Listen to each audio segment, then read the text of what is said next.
Hello students, last presentation में हम sources of variation के पॉइंट म्यूटेशन तक कवर कर चुके हैं। आज हम क्रोमोसोमल एबरेशन से शुरू करेंगे। क्रोमोसोमल एबरेशंस जिसमें कि क्रोमोसोम्स के स्ट्रक्चर्स बदल जाते हैं। तो जब एक सेल डिवाइड कर रहा होता है, उसकी मियोसिस प्रोसेस के टाइम पे जो प्रोफेज चल रही होती है, तब अगर क्रोमोसोम के कुछ भाग जो हैं टूट जाएं या फिर दोबारा से जुड़ जाएं, तो उसके कारण क्रोमोसोमल एबरेशंस नजर आती हैं। क्रोमोसोमल एबरेशंस 4 प्रकार की हो सकती हैं: deletion, duplication, inversion and translocation. तो सबसे पहले डिलीशन को समझते हैं। डिलीशन जैसे डायग्राम में दिख रहा है, chromosome homologous pair of chromosome से अगर एक भाग जो है, क्रोमोसोम का एक सेगमेंट जो है डिलीट हो जाता है, तो क्रोमोसोम की जो लेंथ है वो छोटी और बड़ी हो जाती है। तो मोस्टली डिलीशन के कारण क्रोमोसोम का जो क्रोमेटिड है उसकी लेंथ छोटी हो जाएगी, और ये बेसिकली एंडोन्यूक्लिएज एंजाइम की एक्टिविटी के कारण होगा। अगर क्रॉसिंग ओवर के टाइम पे एंडोन्यूक्लिएज क्रोमोसोम के एक भाग को तोड़ देता है तो ये डिलीशन नजर आती है। और डिलीशन का एग्जांपल है, अगर 5th क्रोमोसोम से का एक आर्म जो है डिलीट हो जाता है ह्यूमन बीइंग्स में, तो ट्राइडोचैट नाम की एक डिजीज नजर आती है चिल्ड्रंस में, जिसमें कि बच्चों की आवाज बिल्ली जैसे रोने वाली आती है। डुप्लीकेशन जो है दूसरे टाइप का क्रोमोसोमल एबरेशन है, जिसमें हम देखें तो क्रोमोसोम का एक स्पेसिफिक भाग जो है अपने आप को डुप्लीकेट कर लेता है। तो यहाँ पे क्या होगा कि क्रोमोसोम्स के इस डुप्लीकेशन या एडिशन भी कहते हैं हम इसे, इसमें इस एडिशन के कारण जो नंबर ऑफ जीन्स हैं वो 3 गुना बढ़ जाती हैं। तो नॉर्मल कंडीशन में होमोलोगस पेयर में दोनों में एक एक जीन्स प्रेजेंट होनी थी, तो सेट ऑफ जीन्स बनना था।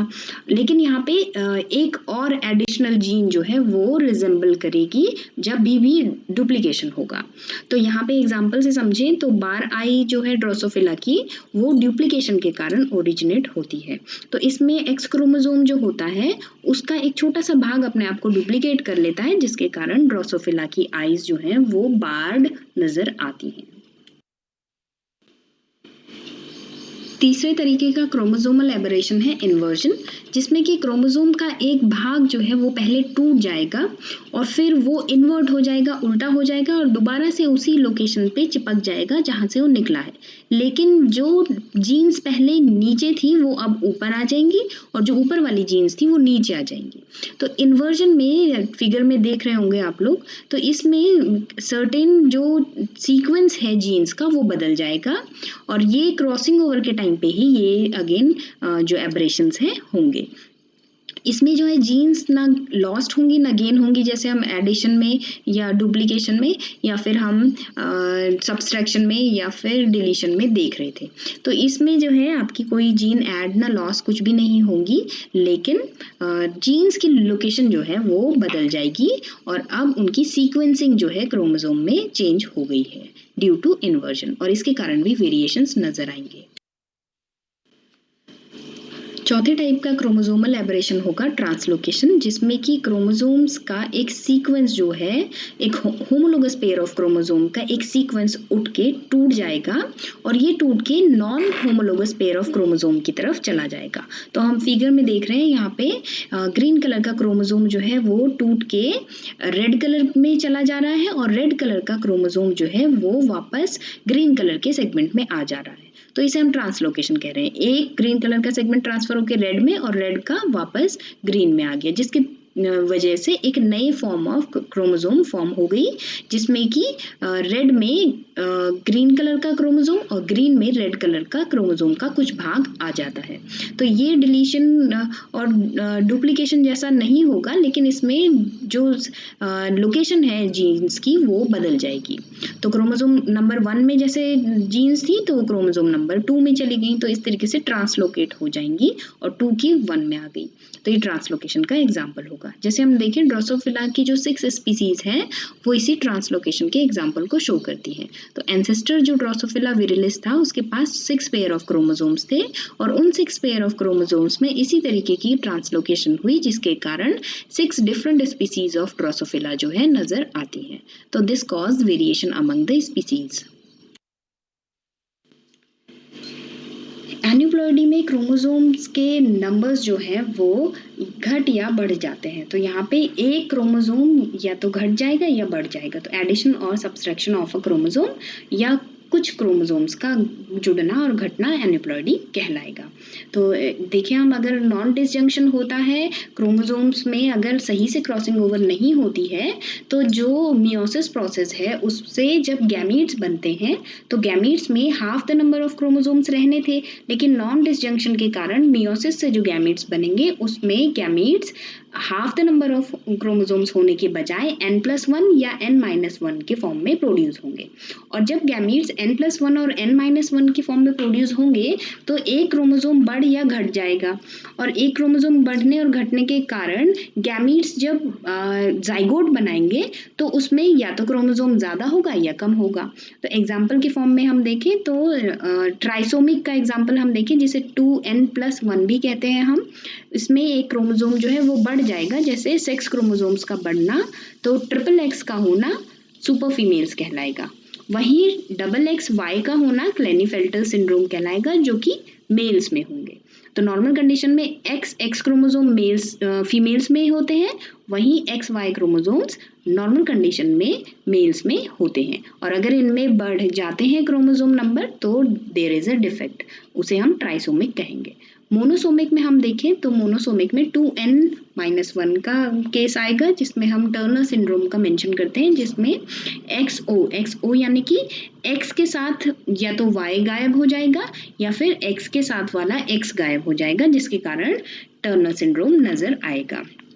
तो सेक्स क्रोमोसोम में अगर चेंजेस नज़र आते हैं तो वो भी एन्यूप्लॉइडी का एग्जाम्पल होगा।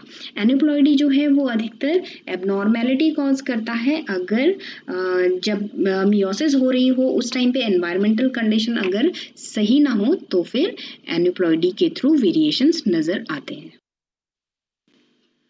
पॉलीप्लॉइड में नॉर्मल कंडीशन में जब गैमीट्स बनते हैं तो वो हैप्लॉइड होते हैं, और जब बॉडी बनती है यानी कि जाइगोट बनेगा और हमारी बॉडी में जितने भी सेल्स होंगे वो डिप्लॉइड होंगे।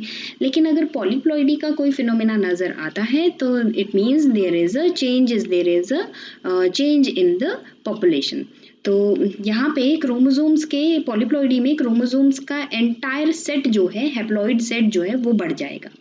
तो नॉर्मल कंडीशन में 2n रहते हैं हम, तो 2n से सेट ऑफ क्रोमोसोम्स का बढ़ जाना यानी कि दुगना या तिगुना या 4 गुना इस तरीके से बढ़ जाना, तो ये फॉर्म करेगा ट्रिप्लॉइड या टेट्राप्लॉइड्स को, जैसे 3n या 4n number of chromosomes instead of 2n individuals.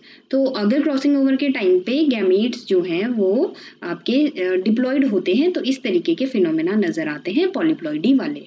Normal condition में जो गैमीट्स हैं वो हमेशा हैप्लॉइड ही होते हैं।